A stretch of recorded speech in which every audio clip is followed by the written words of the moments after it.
एक तरफ 22 करोड़ आबादी के मुल्क पाकिस्तान को इस सूरत हाल का सामना है और वो दोस्त ममालिक की तरफ देख रहा है, मगर दूसरी तरफ 10 करोड़ से ज़ायद आबादी के अरब अफ्रीकी मुसलमान मुल्क मिस्र की मुआशी सूरत हाल भी संगीन बहरान का शिकार है। दोस्त ममालिक ने उसकी भी मदद की, फिर क्या हुआ आपके सामने रखते हैं। और मिस्र की सूरत हाल पाकिस्तान के लिए भी हाल और मुस्तकबिल करीब की सूरत हाल का इहाता करती है और बताती है कि वक्त पर सही फैसले और रिफॉर्म्स ना किए जाएँ तो क्या होता है। बुध के दिन अचानक मिस्र की करेंसी 5% गिर गई।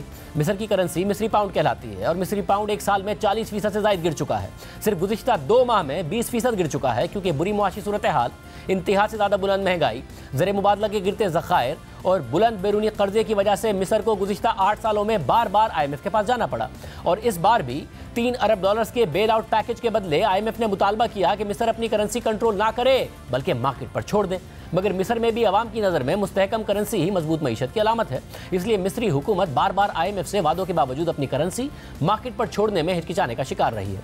मिस्र में भी इस वक्त एक और सूरत हाल पाकिस्तान से मुमासलत रखती है, और वो ये कि डॉलर का ऑफिशियल रेट तो 27 मिस्री पाउंड है, मगर ब्लैक मार्केट में डॉलर 33 मिस्री पाउंड में दस्तियाब है, जबकि खुद करेंसी डीलर्स वहाँ $1 29 मिस्री पाउंड का खरीद रहे हैं। यानी मिस्री करेंसी की इस सतह पर रुकने के इम्कानात भी कम है, क्योंकि IMF का दबाव अपनी जगह मौजूद है। मिस्र की एक और सूरत हाल पाकिस्तान से मुमासलत रखती है, और वो ये कि वहाँ भी डॉलर्स का इनखला रोकने के लिए बैंक्स की तरफ से LCs ना खुलने और दरामदाद पर पाबंदियों की वजह से मिस्री पोर्ट्स पर दरामदी माल का बैकलॉग जमा हो गया है और उसे क्लियर नहीं किया जा रहा है। गुज़िश्ता 8 बरस में दोस्त ममालिक यानी सऊदी अरब और मुत्तहिदा अरब अमारात ने मिस्र की बेपनाह मदद की, अरबों डॉलर्स दिए, मगर मिस्र की मईशत बेहतर होने के बजाय गिरती चली गई।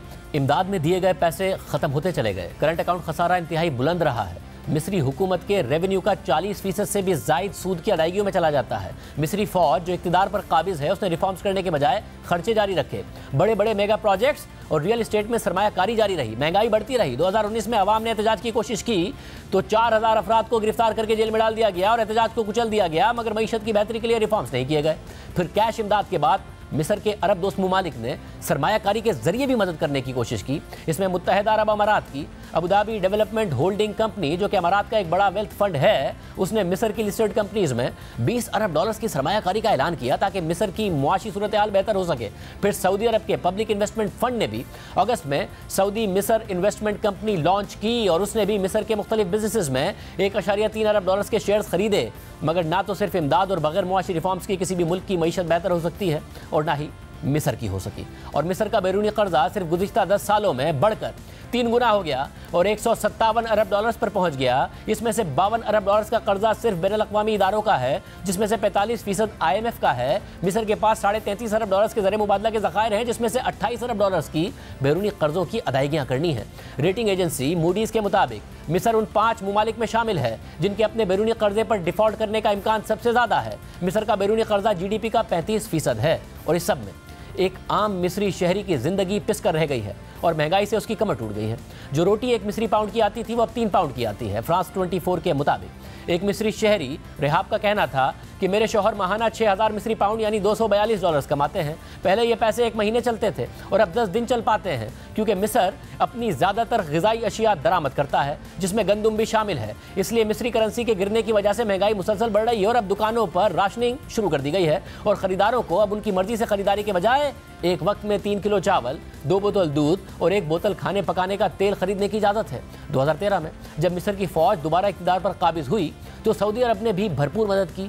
फिर 2016 में मिस्र के सदर अब्दुल फताह अल सीसी 12 अरब डॉलर्स के IMF प्रोग्राम में चले गए और वादा किया कि वो मईशत में रिफॉर्म्स करेंगे, प्राइवेटाइजेशन होगी, फौज यानी हुकूमत का हुकूमती इदारों में असर रसूख कम होगा और रिफॉर्म्स होंगे, करेंसी को मार्केट पर छोड़ दिया जाएगा। मगर फिर ऐसा नहीं किया गया। बार बार IMF और दोस्त ममालिक से कर्ज लिया गया। पैसा रिफॉर्म्स और तालीम और सेहत के बजाय मिलिट्री के मातहत बड़े बड़े प्रोजेक्ट्स में खर्च किया गया। यहाँ तक कि मिस्री सदर ने 60 अरब डॉलर्स का दारुल हुकूमत के लिए एक नए शहर का ऐलान कर दिया और वर्ल्ड बैंक के मुताबिक मिस्र की 60% आबादी या तो गुर्बत की लकीर से नीचे है या फिर उसके बहुत करीब है। इसके अलावा पहले 2020 में कोरोना और फिर 2022 में रूस यूक्रेन जंग ने भी मिस्र की मईशत की तबाही में बड़ा किरदार अदा किया। कोरोना में मिस्र का टूरिज्म सेक्टर तबाह होकर रह गया, डॉलर्स का इन्फ्लो मुतासिर हुआ। फिर रूस यूक्रेन जंग के बाद गंदुम समेत दीगर अशिया की महंगाई ने भी मिस्र को मुतासिर किया, क्योंकि मिस्र ये अशिया दरामद करता है। गंदुम तो ज़्यादा रूस और यूक्रेन से ही दरामद करता है, इसलिए मिस्र से डॉलर्स भी ज़्यादा गए और मिस्र में महंगाई भी ज़्यादा आई। इसके अलावा रूस यूक्रेन जंग के बाद तकरीबन 20 अरब डॉलर्स की सरमायाकारी भी मिस्र से निकल गई और टूरिज्म में कमी आई, क्योंकि मिस्र में टूरिस्ट की बड़ी तादाद रूस और यूक्रेन से ही आती थी और फिर खाने पीने की अशिया की महंगाई 31% पर चली गई। और अब सूरत हाल ये है कि मिस्र से बाहर शहरी डॉलर्स भेज नहीं सकते, मुल्क से बाहर जाएं तो अपने क्रेडिट कार्ड्स या डेबिट कार्ड से डॉलर्स निकाल नहीं सकते। जो टूरिस्ट मिस्र आते हैं उन पर पाबंदी लगाई गई है कि वो डॉलर्स में खर्चा करें। मुतादिद मिस्री शहरियों ने घर से बाहर खाना छोड़ दिया है, अपनी शादियां पोस्टपोन कर दी हैं कि शायद आइंदा महंगाई में कमी आ जाए। अब पाकिस्तान का हाल देखिए। हमारे ज़र मुबादला के ज़खायर 5.6 अरब डॉलर्स हैं, जिनमें से सऊदी अरब, चीन और मुत्तहिदा अरब अमारात के 10 अरब डॉलर से ज़ायद हैं। यानी असल में हमारे ज़र मुबादला के ज़खायर मनफी हैं। इस साल के लिए अब भी 21 अरब डॉलर दरकार है। सिर्फ अगले 3 माह की बैरूनी कर्ज की अदायगियों के लिए 8.3 अरब डॉलर दरकार है। अगले 3 साल के लिए 75 अरब डॉलर दरकार है। और हमारी बरामदात और तरसीलात ज़र दोनों ही गिर रही हैं, यानी डॉलर्स हमारे पास नहीं है। महंगाई पहले ही 25% पर पहुंच चुकी है। एक मजदूर की आमदनी में इजाफा 11%, मगर महंगाई 25% है। यानी असल में अवाम की क़ुव्वत ख़रीद तेज़ी से कम हो रही है। आटा 150 रुपये फ़ी किलो हो चुका है। फ़ी किलो मुर्गी का रेट 600 रुपये से तजावुज़ कर चुका है। आज SPI के अदाद शुमार के तहत ज़रूरी अशिया की महंगाई इस हफ्ते 30.6% है और आटे और मुर्गी की कीमतों में इजाफों की वजह से जनवरी का कंज्यूमर प्राइस इंडेक्स 27% पर जा सकता है। और जो टारगेट्स IMF के साथ तय किए गए थे उनमें से कोई भी पूरा नहीं हो रहा है। मगर हमारा हाल यह है कि रिफॉर्म्स करने और IMF से किए गए वादे पूरे करने के बजाय हम फिर दोस्त ममालिक की तरफ इमदाद के लिए देख रहे हैं। ना अपनी माजी की गलतियों से सीखने के लिए तैयार हैं, ना मिस्र की गलतियों से सीखने के लिए तैयार हैं, जहां दोस्त ममालिक के अरबों डॉलर्स कुछ ना कर सके क्योंकि मुआशी रिफॉर्म्स नहीं किए गए थे। IMF से तय किए गए अहदाफ हुकूमत हासिल नहीं कर पा रही है। हुकूमत ने IMF से मुआहदे के वक्त यह कमिटमेंट दी थी कि सूबे 750 अरब रुपए का सरप्लस देंगे, मगर चारों सूबों ने पहली छमाही में 218 अरब रुपए का सरप्लस दिया है, जो पिछले साल से 21% कम है। और साबिक वजीर खजाना डॉक्टर हफीज पाशा के आर्टिकल के मुताबिक इस रफ्तार से सूबे 350 अरब रुपए से जायद का सरप्लस नहीं दे पाएंगे और IMF से मुआहदे और बजट में दिए गए 750 अरब रुपए के टारगेट के मुकाबले में 400 अरब रुपए का शॉर्टफॉल मुतवक्के है। जबकि जुलाई से अक्टूबर के 4 माह में सूद की इजाफी अदायगियों की वजह से हुकूमत के टोटल अखराजात में 26% का इजाफा देखा गया है और वो गुज़िश्ता बरस के 2171 अरब रुपए से बढ़कर 2737 अरब रुपए पर पहुंच गया है।